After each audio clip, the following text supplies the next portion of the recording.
ભાવનગર જિલ્લાના Mahuva town police સ્ટેશનના સ્ટાફે આજે પેટ્રોલિંગ દરમિયાન મળેલી સચોટ બાતમીના આધારે ઇન્દિરાનગર વિસ્તારમાં ચાલતા જુગાર પર સફળ દરોડો પાડ્યો છે.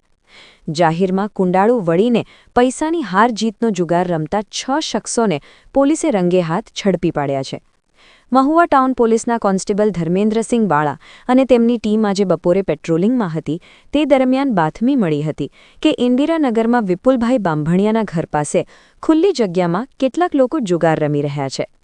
પોલીસે તુરંત પંચોને સાથે રાખી બપોરે 16:01 વાગે દરોડો પાડતા ત્યાં નાસભાગ મચી ગઈ હતી. જોકે પોલીસે કોર્ડન કરીને તમામ 6 શખ્સોને દબોચી લીધા હતા.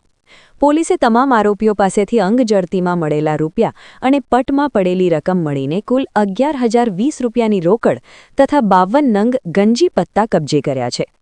પકડાયેલા તમામ શખ્સો વિરુદ્ધ જુગાર ધારા કલમ 12 મુજબ ગુનો નોંધી કાયદેસરની ધરપકડ કરવામાં આવી છે.